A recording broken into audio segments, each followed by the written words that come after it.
Baik, assalamualaikum warahmatullahi wabarakatuh. Kembali lagi bersama saya Agis Nidaullah.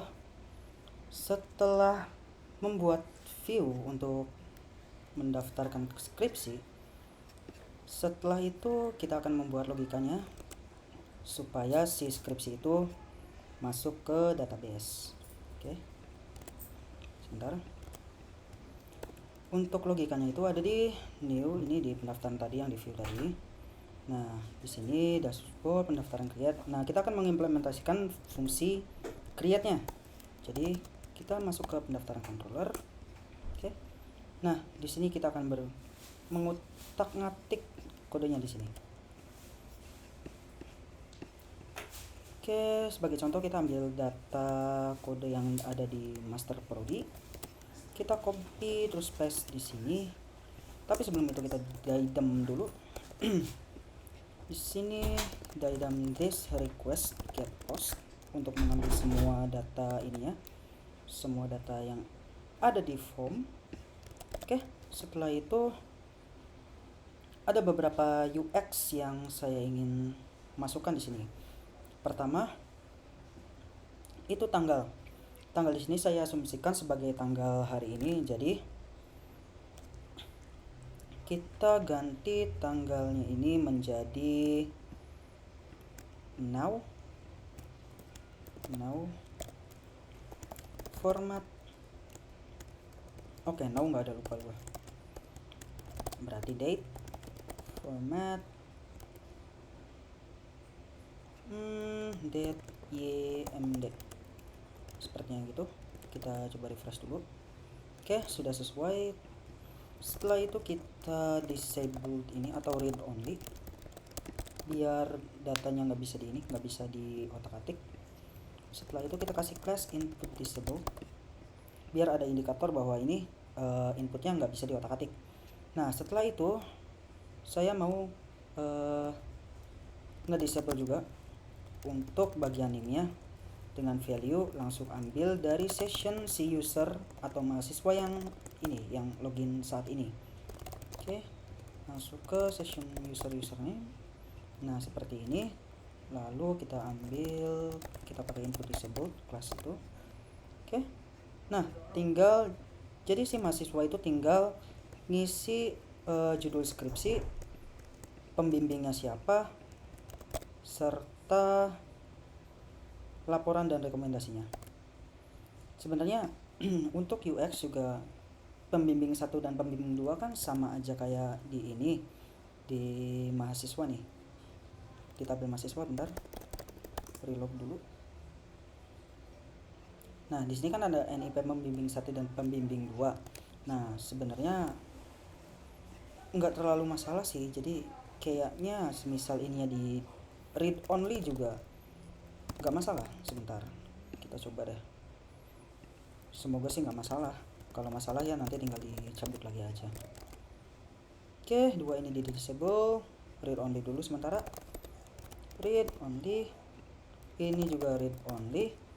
Dan di sini kita melakukan pengecekan untuk optionnya. Jadi semisal dosen dengan NIP itu sama dengan user, bentar, session user NIP pembimbing 1 seperti ini. Kita ambil data mahasiswanya dulu biar enggak ini. Mahasiswa itu new mahasiswa where name sama dengan session user username. Oke, lalu kita ambil data yang pertama. Oke, setelah itu kita pakai ininya, ganti si session user tadi jadi mahasiswa, langsung ke NIP pembimbing ini. Semisal sama kita select, tapi semisal enggak biarin aja. Sama di input kedua untuk pembimbing yang kedua. Ini V-nya ikut ke ini, ke bawah. Kita refresh. Nah, tinggal yang ini, yang pembimbing 1 dan pembimbing 2. Oke. Tinggal kita ganti judul skripsi dan laporan dan rekomendasinya aja. Oke. hal yang agak ribet itu ada di saat upload file. Jadi kita ambil accept PDF saja di sini, PDF, dan di sini juga bakal kita accept PDF. Dan di pendaftaran controllernya Sini. Belajar, pintar. kucing.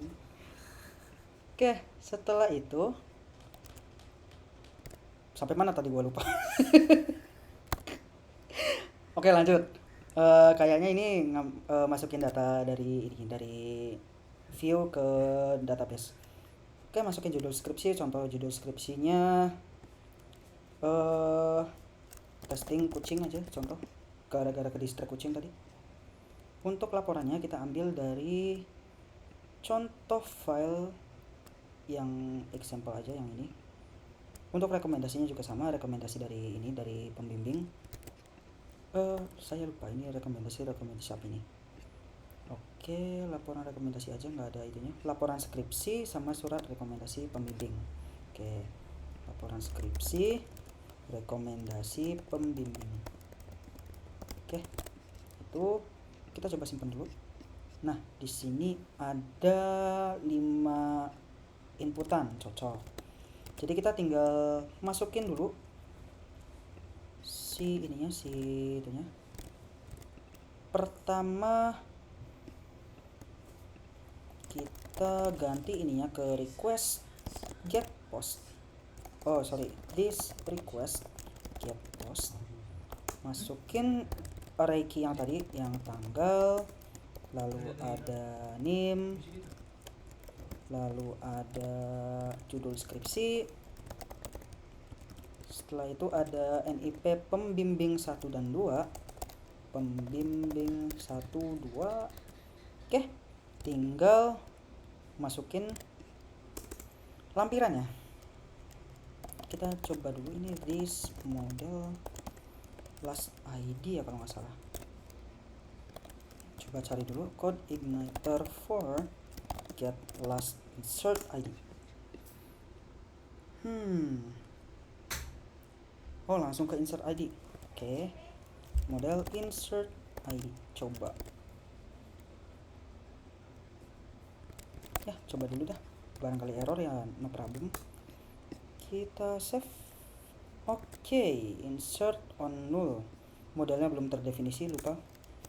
Protected model name ini ke pendaftaran kelas. Oke.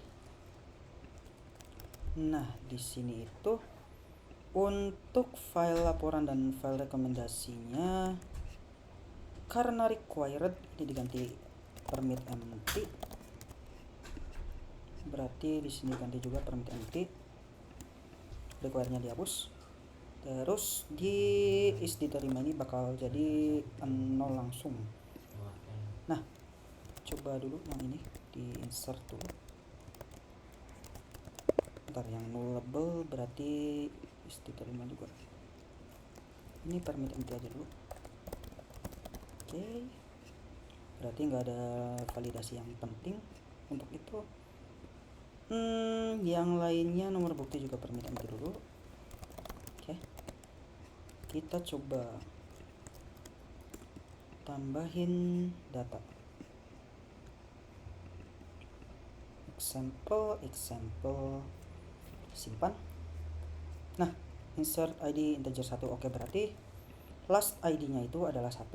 So, kita pakai informasi ini buat nge-update lampirannya. Jadi semisal ada lampiran yang diupload, ya kita masukin data path lampirannya ke database juga, tapi pakai model yang terakhir dipakai buat insert.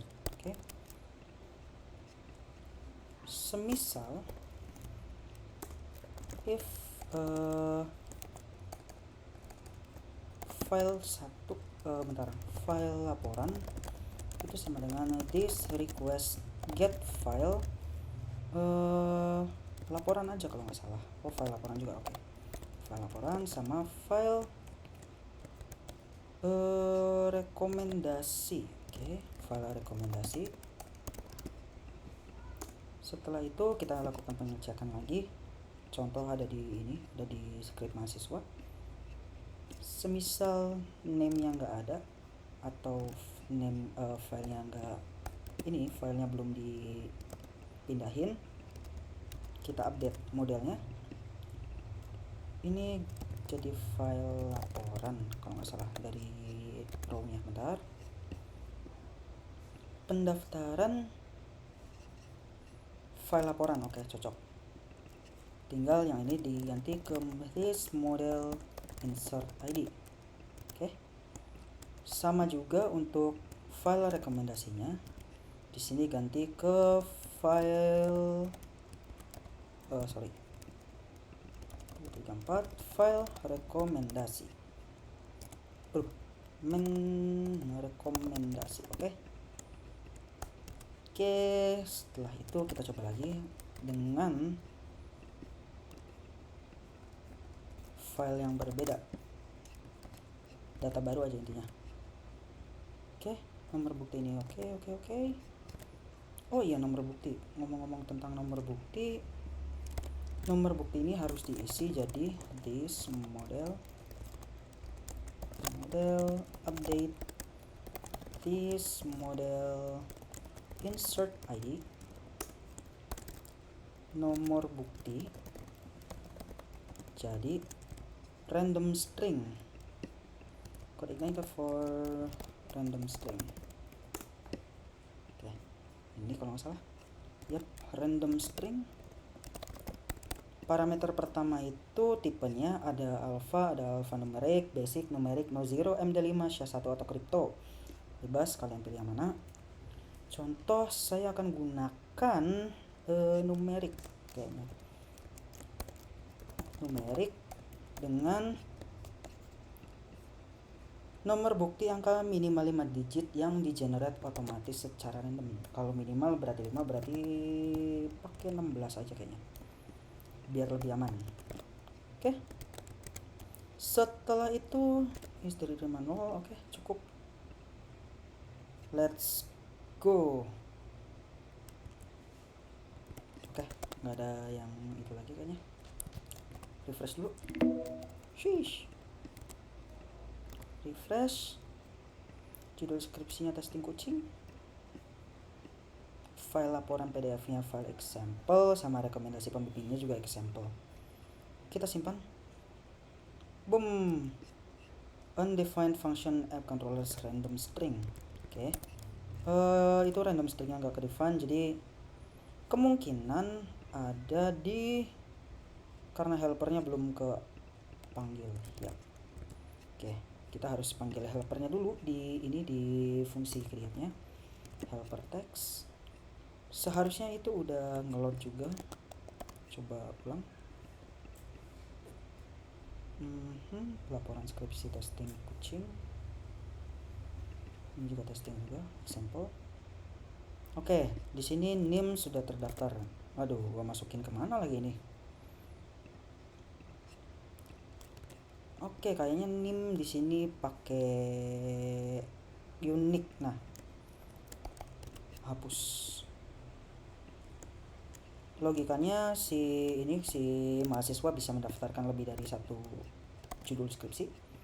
So, nggak perlu unik juga nggak apa-apa.